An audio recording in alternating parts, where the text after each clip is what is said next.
Hacker Bjorka kembali berbuat heboh dengan mengaku membocorkan sejumlah dokumen rahasia Presiden Joko Widodo. Tak hanya Presiden Joko Widodo, hacker Bjorka juga mengaku membocorkan dokumen rahasia Badan Intelijen Negara atau BIN.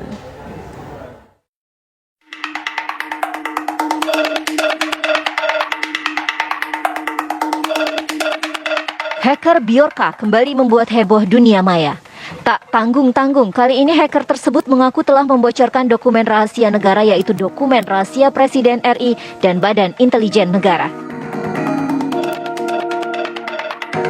Ia menyebut membocorkan dokumen rahasia Presiden RI berupa transaksi surat tahun 2019 hingga 2021. Setelah data Presiden Joko Widodo, Bjorka berjanji akan membocorkan data My Pertamina yang menurutnya dilakukan demi mendukung unjuk rasa memprotes kenaikan harga BBM. Data tersebut dibocorkan pada Jumat kemarin yang berisi dokumen transaksi surat menyurat berukuran 189 MB dan jika dikompres menjadi 40 MB. Sebelumnya, hacker Bjorka membocorkan 105 juta data pemilih pemilu KPU yang diperjualbelikan di forum online. Bjorka juga mengklaim memiliki 1,3 miliar data registrasi SIM card prabayar Indonesia yang isinya meliputi nomor induk kependudukan atau NIK, nomor telepon, operator seluler, hingga tanggal registrasi. Terkait hal ini, Bjorka sempat membalas pesan dengan pihak Kementerian Komunikasi dan Informasi yang memintanya untuk tidak menyerang pemerintah.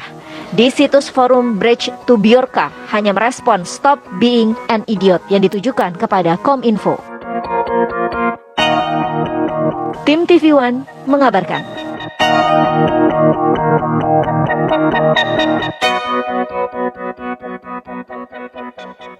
Pemirsa, hacker Bjorka ancam bocorkan dokumen Presiden dan Badan Intelijen Negara atau BIN. Sebelumnya, hacker Bjorka juga membocorkan 105 juta data pemilih pemilu KPU yang diperjualbelikan di forum online. Lalu benarkah data rahasia Presiden terancam dibocorkan? Apa motif hacker Bjorka melakukan hal tersebut? Kita akan membahasnya bersama kami. Sudah ada Wawan Purwanto dari pihak Badan Intelijen Negara atau BIN dan juga ada dari Komisi 1 DPR RI, Dave Laksono. Selamat petang Bapak-Bapak. Selamat petang, Mbak.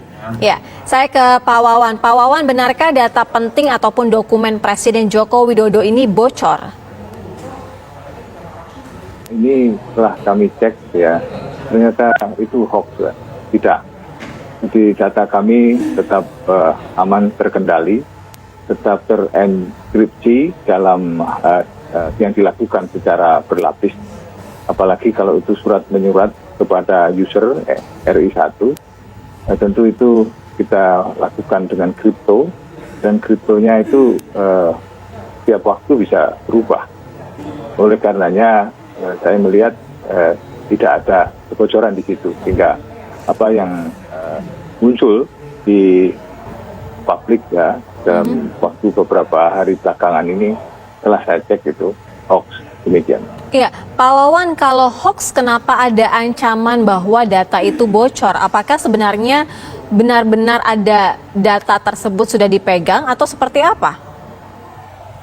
Ya, kalau yang saya cek ternyata itu bukan data sesungguhnya, bukan data. Kemudian data BIN itu selalu ada tersamar, ada samaran di balik itu semua, hingga tidak menunjuk resmi. Kalau misalnya ada nama dan sebagainya, semuanya itu terenkripsi, tersamarkan namanya. Oleh karenanya apa yang setelah saya cek dari yang muncul di situs itu tidak benar. Oleh karenanya saya menyatakan bahwa itu hoax ada. Demikian. Iya. Pak Wawan, sejauh ini informasi yang didapatkan dari BIN artinya motifnya ini sendiri apa sehingga ada ancaman seperti itu? Ya, kalau itu motif kembali kepada yang bersangkutan ya, apa yang diungkap secara acak seperti ini, dan di balik ini kan kita lihat dia pasti ada bermacam-macam kepentingan di balik itu, seperti jual beli data-data kesana sini. Tentu kan tentu ada keinginan-keinginan tertentu yang dia mau, dan kalau ini kembali ke dia apa yang jadi keinginannya. Tapi kami berkepentingan bahwa apa yang telah disampaikannya, yang tadinya sinyalemen muncul bahwa surat dari BIN bocor, ternyata tidak demikian. Baik, saya ke Mas Dev Laksono. Mas Dev, sejauh ini kalau dari Komisi 1 sendiri melihat apa fenomena yang terjadi ketika hacker Bjorka ini melakukan suatu publish begitu ya, bahwa sudah ada ancaman data, bahkan data presiden ini bocor begitu? Ya, seperti yang sudah saya pribadi sampaikan di raker dengan Menkominfo, dengan pertemuan dengan BSSN, ini memang menunjukkan ada banyaknya loophole ataupun kelemahan dalam sistem penyimpanan data. Karena ini terus berulang kembali.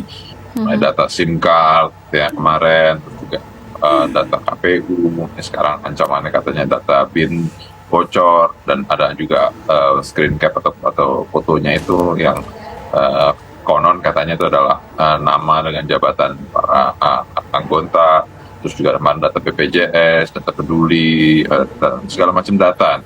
Sekarang mau ada bocoran lagi. Nah, yang saya khawatirkan dan juga sempat saya sampaikan ini, bila data-data penting itu bocor dan itu bisa digunakan untuk disrupsi kegiatan-kegiatan besar kita, seperti misalnya mengganggu jaringan listrik, mengganggu jaringan informasi, ataupun juga bisa mengubah hasil pemilu.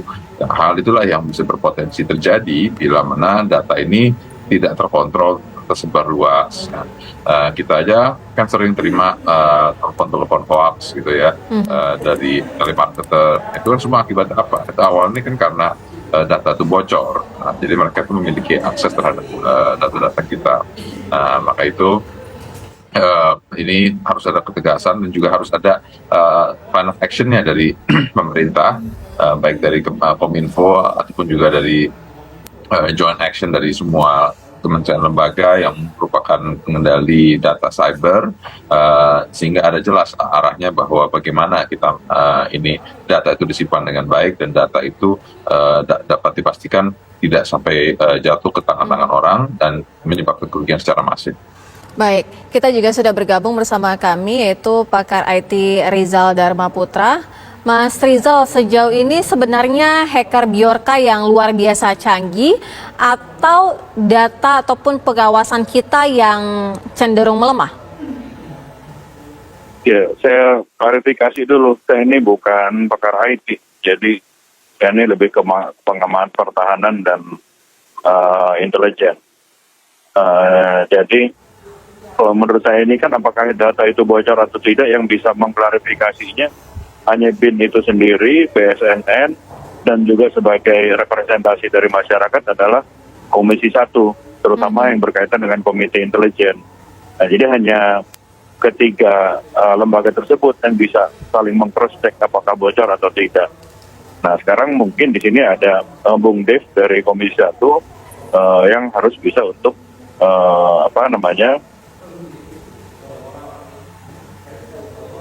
Baik. Mas Rizal.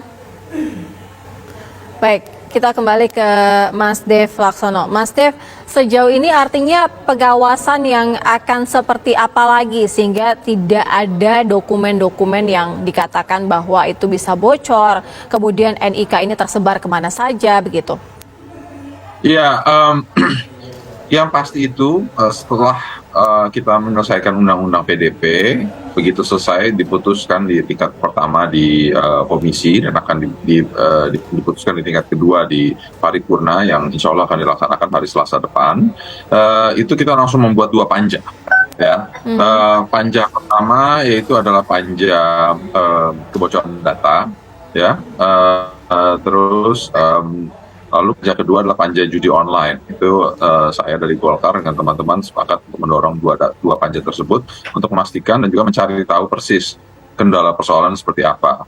Dan juga dengan adanya selesainya undang-undang PDP, ini sudah memberikan alat hukum bagi pemerintah untuk melakukan membuat baik apakah itu Kepres-nya kah ataupun peraturan pemerintah ataupun juga peraturan menteri, Kepmen kah, itu untuk ada sistem pengamanan data yang yang dilakukan dan yang diawasi secara masif, dan juga penyimpanan yang dan perlindungannya yang secara berlapis. Dan ini penting untuk kita buat, dan juga perlu jelas itu action plan-nya, dan juga jelas itu tahapan-tahapannya, dan juga agar tercapai objektifnya untuk menyimpan data dengan aman. Baik, saya nanti ingin ke Pak Wawan mengenai yang sedang ramai dalam cuitan di Twitter. Pak Wawan, ada yang mengatakan bahwa ada cantuman logo Presiden Republik Indonesia, kemudian Bjorka juga mengklaim membocorkan dokumen rahasia Presiden berupa transaksi surat tahun 2019 hingga 2021. Tapi dijawabnya nanti Pak Wawan usai jeda. Kabar Petang segera kembali.